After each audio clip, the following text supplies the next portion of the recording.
A Selic subiu para 13,25 para a surpresa de ninguém. Praticamente todo mundo do mercado financeiro já esperava uma elevação aí de 0,5% na última Selic, e a gente sabe que várias coisas são impactadas pela alta da Selic.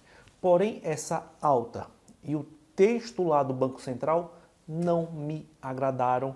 Então, se você quer entender os pontos que não me agradam e as minhas perspectivas, assista esse vídeo até o final. Bom, recentemente a taxa Selic elevou mais 0,5%, está em 13,25. Então, com a taxa Selic elevada, a gente sabe que compromete aí todos os outros investimentos.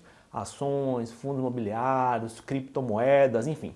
Tudo isso acaba sendo prejudicado porque é muito mais interessante aplicar o seu dinheirinho na renda fixa. Particularmente, acredito que a inflação deve arrefecer nos próximos meses e já começou a dar o seu primeiro sinal, e eu vou mostrar o porquê eu acho isso aqui durante esse vídeo. Primeiro, eu gostaria de colocar para vocês um trecho aqui da carta. Nesse cenário, as projeções de inflação do Copom situam-se em 8,8% para 2022, 4% para 2023 e 2,7% para 2024.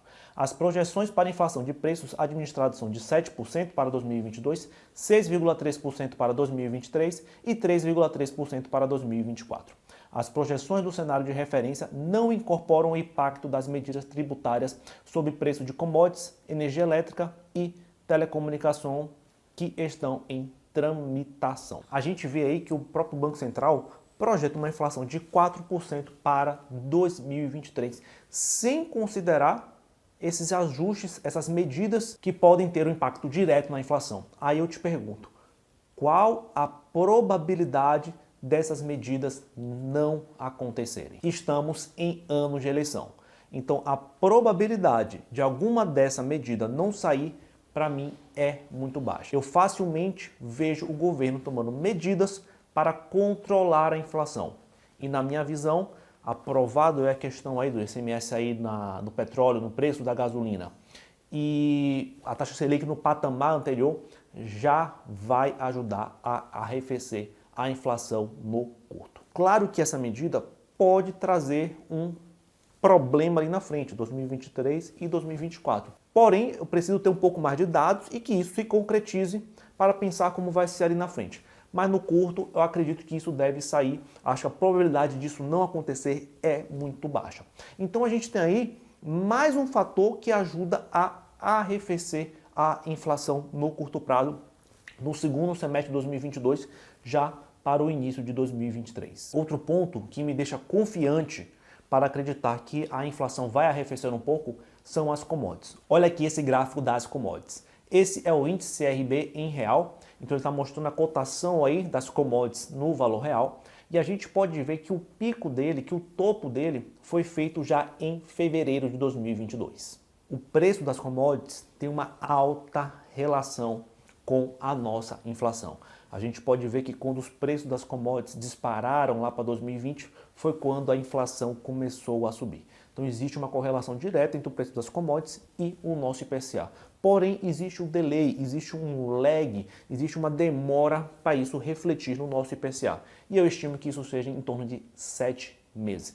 Então eu acredito que, como a gente fez o topo dos preços das commodities em fevereiro, eu acredito que esse resultado vai começar a aparecer nos próximos meses aqui na nossa inflação. Até o próprio Banco Central já colocou aqui a sua projeção de IPCA e ele já mostra uma queda bem elevada com relação ao IPCA indo aí para 2023 e 2024.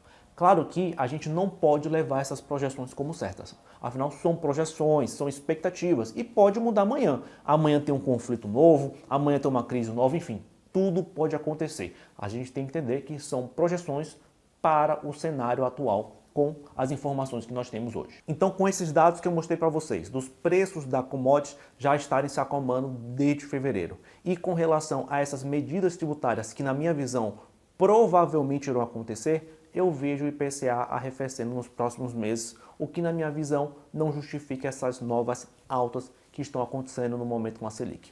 Uma parte do texto aqui me preocupou e eu vou falar para vocês agora. Para a próxima reunião, o comitê antevê um novo ajuste de igual ou maior magnitude. O comitê nota aqui crescente incerteza da atual conjuntura, aliada ao estágio avançado do ciclo de ajuste e seus impactos ainda por serem observados, demanda cautela adicional em sua situação.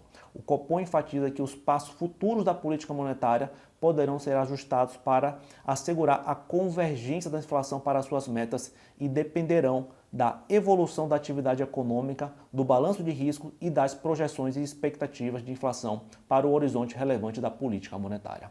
Ou seja, o Copom praticamente falou que existe uma boa expectativa de que tenha um novo ajuste igual ou superior. Ou seja, podemos esperar mais uma alta de 0,5% ou 25% para a próxima reunião.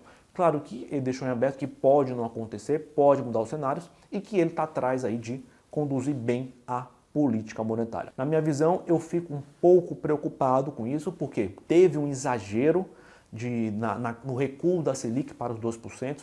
Para mim foi um exagero, desceu demais a Selic e eu tenho receio que a gente esteja cometendo o mesmo erro novamente, só que agora para cima, exagerar demais numa Selic 13,75. Então eu tenho receio que isso possa acontecer novamente. Se a gente permanecer com os juros muito elevados durante um patamar, durante um prazo maior, a gente pode ter um problema fiscal novamente e sem dúvida nenhuma isso vai comprometer a economia. Então fico um pouco preocupado com relação a esses aumentos.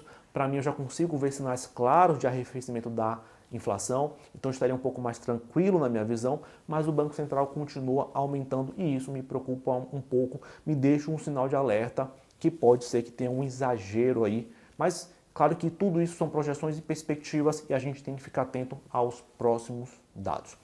Aparentemente eu tenho a impressão que a gente vai caminhar por uma recessão, uma recessão um pouco maior, para assim esse IPCA convergir aí à meta do Banco Central e aí vai fazer o que sempre faz, que é derrubar de vez os juros. Então a gente está vivendo essa novela há muito tempo, que é derruba de vez os juros, cai lá de 10 para 2, depois sobe correndo de 2 para 13, de 2 para 14, enfim. Então eu queria ter uma suavidade melhor entre os ciclos econômicos e não esses extremos. Esses extremos impactam seriamente a economia. Então eu preferia uma condução mais suave entre os ciclos econômicos. É necessário sim subir os juros, mas também talvez não precisaria de tanto. Teve um cenário também de recuo de juros, mas talvez também não precisaria de tanto. Isso é o que me incomoda, é saber que temos uma elevação com projeções para mais elevações para o próximo. E o meu receio é esse, uma elevação bem acima do que o necessário para ajustar um pouquinho a nossa economia. Não podemos deixar de falar que a Selic atual é para pensar em investir em renda fixa, né? Quem não tem investimentos em renda fixa tem que aportar, a rentabilidade está muito boa. Eu sou o cara das ações, eu gosto muito de investir em ações, mas o momento da renda fixa é muito favorável. Eu diria que só deve investir em ações, só deve investir em ativo de risco quem já completou o seu dinheirinho ali na renda fixa, quem já fez seus aportes e já completou o seu dinheirinho ali. Aí sim você faz aportes agora em ações. Tem muita ação barata, tem muita coisa barata na bolsa. Então chama atenção. Porém, tem que ver se você tem perfil de investimento para assumir o perfil de risco. Tem que entender que a gente pode estar caminhando por uma recessão maior. Eu comentei isso nesse vídeo, então a gente pode não ter os resultados esperados nas ações. Pode demorar mais ainda para você ter um retorno, então você tem que ficar atento a isso. E o terceiro ponto é, primeiro, construa a sua reserva de emergência, faça um caixa na renda fixa, aproveite essa taxa Selic atual para fazer um caixa na renda fixa, se você ainda não tem. Muito cuidado com o crédito privado. Se você está ganhando uma taxa de 18% para o ano, alguém está te pagando essa taxa. E quem está te pagando essa taxa vai ter condições de honrar daqui a 4 anos, que a gente vê muito título longo aí de crédito privado, títulos longos, e a gente tem que pensar também que eles vão pagar. Será que eles vão estar prontos para pagar a gente ali daqui a 4 anos, daqui a 5 anos? Então, muito atento aos títulos de crédito privado. Me preocupa essas taxas elevadas, se as empresas emissoras vão conseguir pagar para vocês aí o que elas estão prometendo. Então, muito cuidado com o crédito privado, não se animem tanto, tá? Vai devagar no crédito privado, estuda bem, estuda direitinho esse título aí antes de fazer qualquer aplicação. Tenho muito receio que a gente possa ver algum problema de 3, 4 anos ali na frente de gente que não vai receber o seu capital por conta que a empresa não conseguiu pagar essa dívida que fez aí lá na frente. Então, muito cuidado, essa taxa de 13,25, 13,70, 14% aí que você consegue já no Tesouro, já é uma taxa excelente. Então, muita cautela com relação aos investimentos em crédito privado, tá? Lembre que no outro lado alguém vai ter que pagar esse valor para você. Bom, pessoal, então é isso. Queria agradecer a participação de todos vocês aqui nesse vídeo. Se eu te ajudei, se você gostou aqui, deixa o seu like, ativa o sininho, se inscreva no canal. Não concorda comigo? Acha que os juros têm que subir mesmo e tem que subir mais? Coloca aqui nos comentários que eu quero saber e eu vou responder você pessoalmente, tá bom? Então é isso, pessoal. Um abraço e bons investimentos.